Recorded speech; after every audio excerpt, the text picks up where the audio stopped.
I was trying to be helpful. That was the whole point of it. Just one small thing to make Dad's life easier, maybe save him 5 minutes of daily annoyance, maybe feel for once like I'd done something that mattered. His laptop was a relic.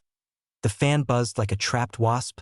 Programs took forever to open, and he'd been complaining about it for weeks, muttering about how computers go slow when you don't look after them. I knew how to clean them up. My cousin had taught me.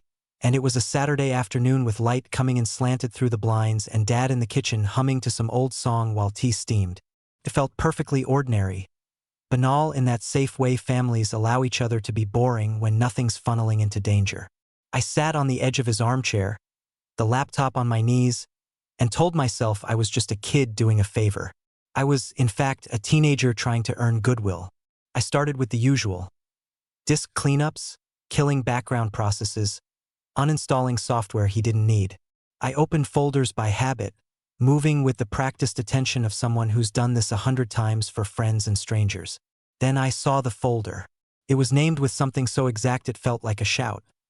My full name, middle included, the same way my parents used it when they wanted me to pay attention. The cursor hovered for a second like I'd paused on a step. I told myself it would be photos, documents from school, maybe scans of my birth certificate because he liked having things proper. I clicked.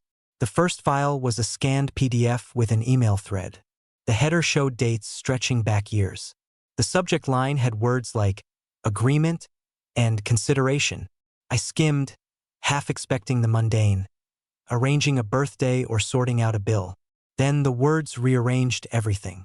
There was an email from a woman, formal and plain, saying she didn't think she could raise the boy she'd named, that she wanted contact but not custody, and pleading for something that read like a compromise. The reply from my father was clinical. He wrote, "We'll provide monthly compensation. Sign here. He'll never need to know. It's best for everyone." There were scanned signatures, bank statements with transfers labeled support, and a notarized note with terms and an end date, my 18th birthday. I felt the air leave my chest. It's one thing to see something strange on a screen. It's another to feel your past rearrange itself into a different house.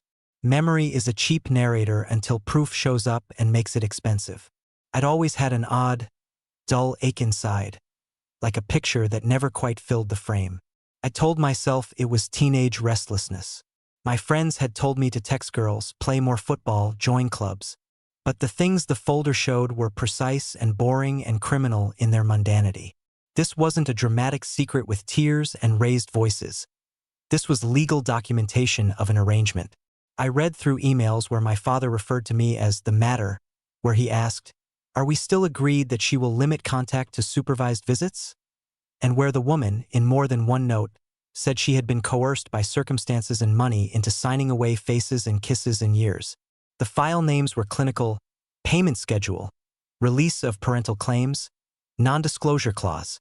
I felt the syllables dissolve into glue in my mouth. Images followed. Not photos of family events, but images of handshakes, receipts, a folded paper with an address scribbled on it. There were notes he'd made in the margins like a researcher: temperament stable, responds to strict routine, attachment to maternal figure low. One file, a chart, rated my behavior across years. Compliance, independence, risk. There were timestamps all over. When she called, when the payment cleared, when the agreement had been renewed or amended. The file dated closest to my memory had a line that read, simply, "Recommend minimizing exposure to biological mother to avoid attachment risk." The phrase hit me like a brick. Attachment risk. It was as if I'd been treated like a variable in an equation rather than a boy with elbows and a laugh and a late-night hunger for chips. My hands started to shake. I closed the laptop and opened it again, like a child peeking twice at the monster under the bed. There were audio files, 2 short clips with timestamps, voices, snatches of me on the phone when I was younger, calling about homework or complaining about a teacher, recorded with clinician-style notes, flat effect, or vocalizes abandonment fears. I could taste metal. How had I not suspected? Maybe I had suspected and wrapped the feeling in blankets. The evidence was methodical, patient, almost proud in how thorough it was. My father had documented everything. My school meetings, my illnesses, The times I'd stayed home from friends' houses. Not protection, property. I remember the moment my brain offered its first practical defense. Delete, deny, pretend it never happened. It was so reasonable, so like me to try to keep the household peace by discarding evidence. But the thought of erasing proof felt like erasing a missing piece of myself. If I deleted this, I could return to a life where my emptiness had no cause other than poor phrasing of feelings. I'd rather know. So I copied everything to a flash drive under my sleeve like contraband. I had to know who the woman was. I had to know if my father had been lying for decades in plain, pen-stroked legalese. I closed the laptop, the hinge creaking as if in warning, and carried the flash drive to my bedroom where the light was safer, where I could breathe without the kitchen's domestic noise reminding me of a life that might be not mine. That night the house felt wrong. Familiar routes, hallway to kitchen, kitchen to couch, seemed mapped by a cartographer I didn't know. I lay awake and let memories run forward and backward like a film. The summer dad had been particularly generous with toys but distant when I scraped my knee. The time he'd said, "Boys don't cry," and I'd swallowed a noise into my shirt. The way Mum always seemed to be busy when I knocked on the bathroom door. People say the past is a country you can visit but not change. I realized I had been dropped there without passport. I opened the files again and began to assemble a narrative from these digital bones. Her name was in the email signatures. Claire. Not the woman I'd seen in family photos with Dad at the beach. She must have existed before those photos, in another life. I Googled her carefully, trying to be covert, and found a small obituary in a local paper for someone else with that surname and a social services note from years ago about a single mother in a rough patch. There were newspaper archives about a man who paid for arrangements during a bad period, though the names had been redacted. My throat tightened. That was confirmation and insult both. Confirmation that this exchange of money and custody wasn't unheard of in this town, and insult because the web of protection Dad made for himself had been so complete it had become history without me in it.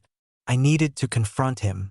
Not yet angry, not yet ready to explode my grandmother's teacups across the kitchen table, but with a careful, precise rage. Like someone who just discovered a leak and knew exactly where to put a bucket. The flash drive burned in my pocket like a promise. I waited a day. I watched him make his tea and hum his old song and chop vegetables the way men who've not yet been accused of crimes chop vegetables. I caught him off guard in the living room and said, "Dad, can we talk? Now?" He looked up, the smile held, the casual fatherly openness. In any other life we would have sat down, and he would have asked if I was okay about school or friends. Instead I sat and I watched his face shrink into something a size smaller. His hands tightened. For a victory perhaps, he said, "Sure, what's up?" And I did the most frightening thing I'd ever done. I asked a single, banal question that would unspool everything. "Who is my biological mother?" Came out too controlled, too loud for the room. He blinked. "Claire." He answered, and there was too much in the word. That was the name in the files, her. He looked at me, and the bookshelf behind him seemed suddenly like court evidence. My heart clattered like a dropped pebble. Why haven't I ever met her?" I asked. His jaw worked. Clouded explanations slid out like slick fish. It was complicated. She couldn't cope. He used the old phrase like a shield. We did what was best. In his mouth, the words derailed into a polite, legalese apology. I pushed, because the files demanded proof, not paternal platitudes. "Did you pay her? Did you sign a contract?" He swallowed and his eyes flicked to the corner where the old filing cabinet sat, then to the kettle, then back to me. Yes," he finally said, a small admission not meant to be a confession. "But it was for her own good. For yours. She couldn't provide a stable home. We gave you what you needed." His voice had the same cadence that the emails did, clinical, almost triumphant in its righteousness. I wanted to vomit. I wanted to punch him. I wanted to disappear like a browser window. Instead, I asked for the truth in the simplest possible way. "Did you buy me?" The question hovered like a needle in white light. He looked like a man underwater. He was small suddenly. A man who is trying to justify a ledger to himself. "We made an arrangement," he said. "It was legal." He sounded like someone quoting a bank statement. I told him what the files had said. The payments, the release of contact, the clause that specified limited supervised contact only. He nodded slowly, then with a small, dangerous defensiveness. "We did what we had to," he repeated. "It was better for you, better for me." The words stuck. I realized then the worst violence wasn't fists. It was the shape of a life decided for you, legally couched, polite, and sold as mercy. I left the house and walked until my shoes hurt. Town felt like a place wearing someone else's clothes. The flash drive buzzed in my pocket like a second pulse. I found my cousin at a coffee shop and showed him. He gaped. And then he said the thing that punched the last hole through my denial. "Man, that's messed up." That casual verdict, 2 words from a friend, had the weight of a judge. The moral grammar people used in the coffee shop, something is fine, something is not, brought me back to solid ground. But I wasn't solid. I was loose like paper waiting for wind. The next step, the search for Claire, wasn't glamorous. There's nothing cinematic about typing a name into search bars and calling old phone numbers and sitting with people you used to know who now have only gossip and pity in their mouths. I printed what I could. I sent messages.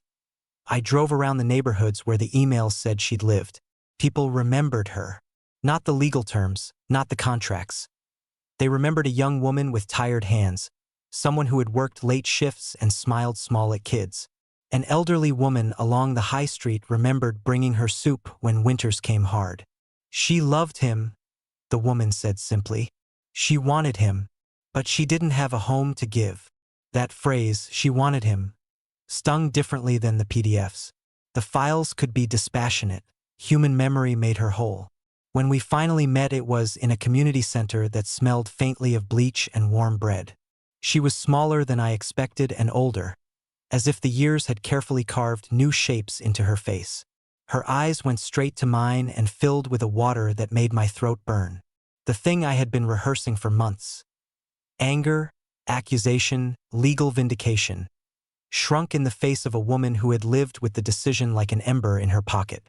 She folded her hands like someone who had never stopped holding something fragile. "I tried," she said. "They gave me money and promises. I thought I could get on my feet. I kept asking for visits, for contact. They told me it was best. I thought I could make do, but I missed him. Every day." She touched my hand as if testing whether it was real. "I never stopped thinking about you." There was no performative guilt in her voice, just a simple, steady aching. "Listen, there are moments when the world hands you the whole story in one quiet detail, and when you hear it, your entire life snaps perspective. Meeting Claire was one of those moments. The files had told me the black bones of an arrangement. She supplied the flesh and voice that made it human. She told me about phone calls she had made that were ignored, checks cashed and not acknowledged. She kept the letters I'd been mentioned in only as an abstraction in the legal documents. He was small then, but his face, she laughed weakly, it was already stubborn. I wanted to ask why she'd signed, why she'd let the arrangement stand. She looked at me with eyes that had learned grief. Because sometimes you think money buys you a foothold. Because sometimes the world demands a price and you are too exhausted to be a hero. She did not ask me to forgive. She did not ask me for anything but to know I was alive. I went home with my chest full of complicated contraband. Legal files in my bag, a number for her written on a napkin, and the scraping sense that the life I had was now a lie layered upon a business plan. The narrative most people tell themselves to explain their family. There was no malice, only necessity, was no longer credible. I had to decide what to do. The safe, easier route would be to keep everything private, to never mention the folder, to let him be the father he'd always performed as, to keep the house tidy and the lie intact. That option saved time and kept disharmony at arm's length. But it would have cost me the truth. I could feel the truth like a pulse in my throat and knew I couldn't swallow it down anymore. Confrontation the second time was different. The first was raw and shocked. The second was deliberate, slow with intent. I took a folder of copies to the kitchen and laid them out as if setting out evidence at a council meeting. I told him I'd met Claire. I told him the woman who'd once been paid to keep me in line had held my hand and said my name like a prayer. He looked at the papers and then at me. "What do you want?" he asked with the old, steady voice. He sounded smaller. I wanted him to feel a fraction of the smallness I'd felt reading him reading me. I wanted him to name what he had done in words that matched by a person's life and call it care. I said, "I want to know what kind of man argues that ownership equals love." He flinched, maybe at the word ownership. He had no neat answer. His defenses were run-of-the-mill and brittle. He had wanted stability. He had feared the instability a woman in need could bring. He had provided materially what he thought was missing. "It was for you," he repeated. The sentence echoed like a hollow apology. The inevitable thing happened. Family collapsed in quiet stages. Grandparents were called. Protests arranged. Old friends took sides or pretended not to notice. Our living room felt like the scene of a slow-motion car crash where every small sound, the kettle, the clock, sounded like someone recording evidence. People talk about revenge and victory as if they are dramatic maneuvers, but in real life the fallout is often gentle and corporate. Sibling discomfort, evasive dinner table conversations, a grandmother who cries and says she is sorry she didn't see it. Dad's eyes, once so sharp with certainty, lost edges. He could not explain any measure of love he'd thought justified deceit. In private, he sobbed once and apologized in small, useless sounds that felt worse because they implied regret without repair. I did not press charges. Part of me knew what a legal fight would look like. Years of courtrooms and probing and the spotlight, and I didn't want the collateral damage. I wanted different things. I wanted Claire in my life. I wanted to rebuild a self that had been curated and sold as if it were a product. I wanted to understand how much of me had been chosen for convenience and how much had been genuinely mine. We worked slowly. We met for coffee. We walked in parks. We learned the choreography of each other's lives. She told me about the small, relentless grief of waking each morning and deciding whether to believe the fiction. I told her the banal details of my life, the bits of me that felt like foundations and the parts that felt like veneer. There is a phrase therapists use, restoring. It means you take a life you thought had a plot and you rewrite the narrative with truth where there'd been fictions. Restoring is tedious. It is also a relief. It involves telling the same history over and over until it no longer makes your throat tighten. It involves changing the questions you ask yourself. Instead of, "Why was I not enough?" the question becomes, what parts of me were cultivated and what parts sprang naturally? I started to see patterns. My tendency to be quietly accommodating fed by decades of being a purchase dressed up as mercy. My craving for approval and the particular ways adults rewarded me when I was predictable. My need to fix things, to tinker with my dad's laptop because competence wins small, domestic affections. The hardest part wasn't anger. Anger was bright and fast, burning, manageable. The long-term work was grief for the lost childhood and for the version of my father who had never existed, the man who would have fought for my contact instead of negotiating my custody. The human sting was learning the ways one's history can be legally tidy and morally bankrupt at the same time. The files didn't scream, they simply documented, and the documentation made the lie durable. There are some violences that are quiet precisely so they endure. The idea of being given rather than born into a family strips away an innocence so completely it becomes almost impossible to prove. That was why the emails had felled me. Because they were civilized, sensible-sounding, and signed. Months later, after we'd set boundaries, my father no contact with Claire unless it was mediated, arrangements for regular visits, and a family therapy plan my mother attended in tearful fits. The house calmed in different ways. The calmest thing turned out to be my own small acts of reclamation. I changed a middle name, not because I hated the old one but because the syllable had been whispered in legal rooms and not at bedside. I deleted social media posts that featured staged family smiles and replaced them with real photos of me and Claire, of raw lunches and real conversation. The word bought pained me for weeks. Now it became a marker rather than a definition. I was a person who had been transacted, yes, but who was also capable of choosing people in my life for reasons other than contractual convenience. There's a strange kind of mercy in truth. It is not kind in the way fiction can be. Truth is sharp and requires you to act. But it is merciful in that it allows repair. In the year after the folder, I learned to sleep without the feeling of being observed. I learned to call my biological mother and ask about her day.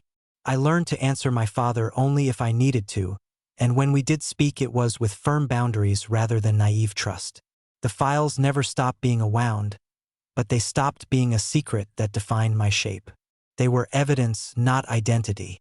If you tell someone this whole story in a room, they will often try to make it into drama. Courtrooms, public shaming, a climatic scene where I walk out the door with a suitcase and a new name. Those things are possible, but most real life is not cinematic. It's a series of small decisions about who you will let touch your life. It's choosing to meet a woman who once signed away time with you and discovering the ways she'd loved you that no contract could capture. It's knowing your father's guilt and still carving out the space you need from his errors. It's being given the freedom to ask, repeatedly, who you want to be. So that's the core of it. I fixed his laptop and found a life's worth of paperwork that told a story I never wanted and immediately could not unknow. I met the woman who had wanted me. I watched the man who raised me shrink beneath his own neat files. I remade an identity a few papers at a time, choosing truth over quiet, love over ledger. People always ask if I forgave him. Forgiveness is complicated. It arrives in odd increments. But I learned to stop seeking approval for being alive. I learned that being a gift in someone else's ledger does not erase the person you are. I learned that the hardest, most necessary work is to turn exposure into action, to refuse the neatness of the lie, to choose messy, human connection instead. After that first meeting with Claire, the world felt both lighter and heavier. Lighter because I now had someone who understood the version of me that had always existed but had been ignored, hidden, and contracted away.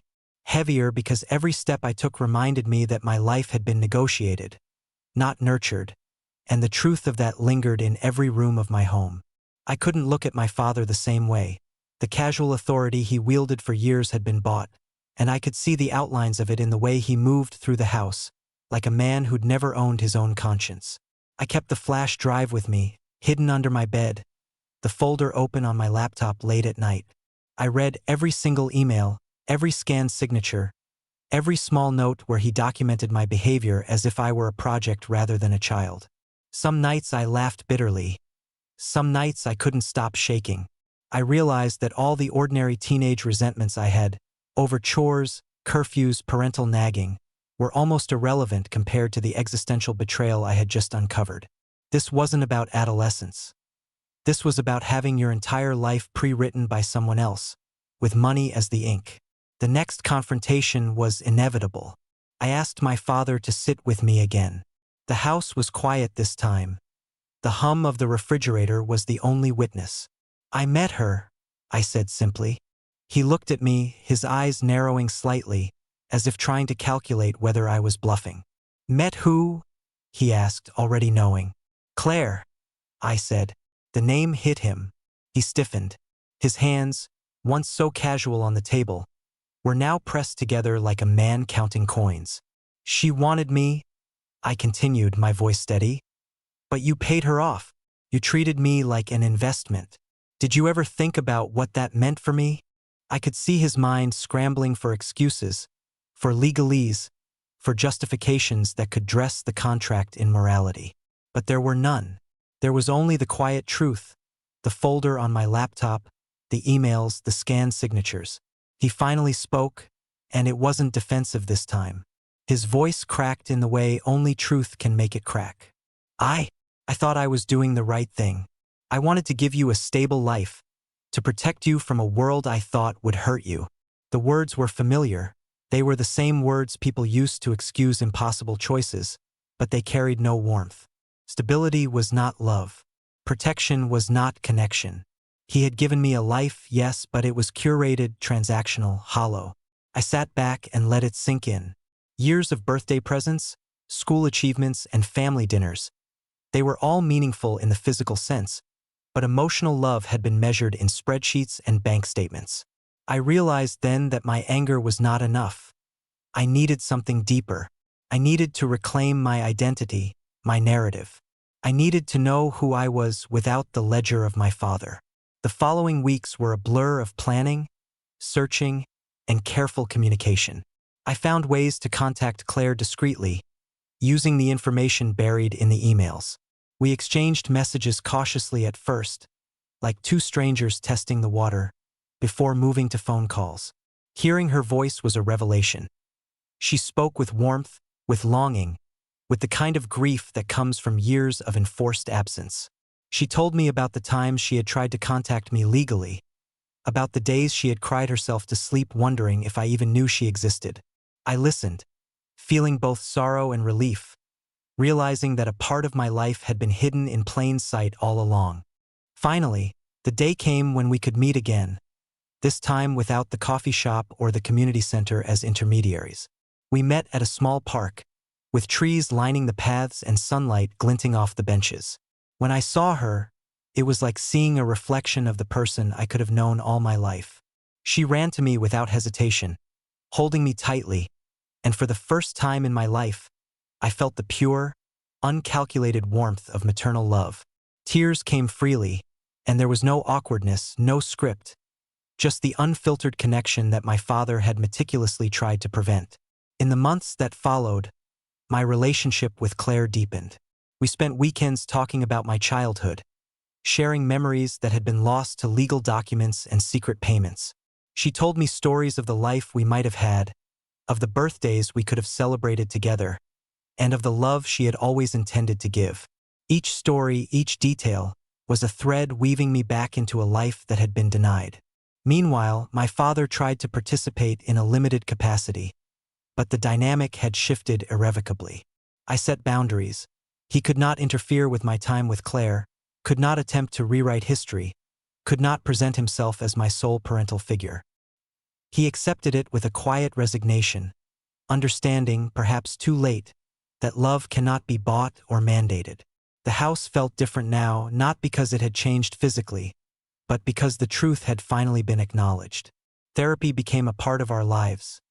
Me, Claire, and even Dad at times.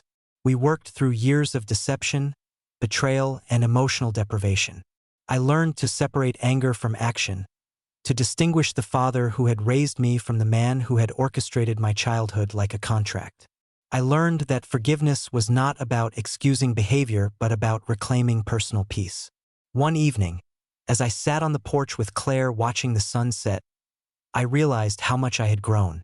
The boy who had once fixed a slow laptop and discovered a devastating truth had transformed into someone capable of navigating complexity, understanding human frailty, and choosing genuine connection over enforced loyalty. The past would always be part of me, but it no longer defined me. I had reclaimed my identity, built a real family on truth, and found a love that was neither calculated nor constrained. And in that moment, with the sun painting the sky in gold and crimson, I finally understood. Life is not about the contracts others make for you. Life is about the choices you make once you see the truth. The days after that meeting were quieter than I expected, but the silence wasn't empty. It was filled with possibilities I hadn't known existed. Claire and I began creating routines together. Simple things at first, like Sunday morning breakfasts, walking through the park, and sharing playlists of music we both loved. These small rituals, mundane to anyone else, felt revolutionary to me. I was learning what it meant to have a mother, not a contract, a person who loved me without expecting performance, obedience, or perfection. But old habits die hard. Even with Claire, I found myself measuring my worth against the ledger of my upbringing. I caught myself thinking, am I good enough for her love? Do I deserve this? It was the ghost of my father's secret contract still whispering in the corners of my mind. I realized I had been raised to perform, to meet expectations, to be manageable, and now I had to unlearn that. Therapy helped. Sessions with a counselor who specialized in complex childhood trauma became a lifeline. Together, we unpacked the years of invisible chains, the subtle manipulations disguised as parenting, and the emotional austerity that had defined my early life. One evening, Claire brought up something I hadn't considered: the legal aspect. "He can't just erase what happened," she said, looking serious but calm. "You deserve to know everything that was documented, every contract, every email. You have a right to the truth fully, and you can choose how to move forward legally if you want." I felt a chill as I realized the extent of what he had done. This wasn't just emotional betrayal. It was a transaction that had treated me as property. I spent hours combing through every file, every scanned document, every email chain. I discovered things I hadn't even imagined. Agreements about visitation, stipulations about my education, clauses that dictated how I should be raised, notes about how my temperament should be managed, and even financial spreadsheets detailing monthly payments. It was horrifying in its meticulousness. Confronting my father again was inevitable. But this time, I didn't approach him as the confused, angry child I had once been. I approached him as someone armed with knowledge and clarity. I sat him down in the same kitchen where I had first asked about Claire. "I've read everything," I said calmly, sliding the printouts across the table. "Every email, every document, every note about me. I know the truth. Do you have anything left to say?" He looked at the pages, then at me, his face a mixture of guilt, fear, and exhaustion. For a long moment, he said nothing. Then, in a voice quieter than I expected, he admitted, "I thought I was protecting you. I thought I was giving you a good life. I never imagined you would see this. All of it." His voice cracked, and for a moment, I saw the man he had been before the deception, before the fear of losing control overtook him. But the damage had been done, and the ledger of betrayal had already shaped me. I didn't forgive him that day, not fully.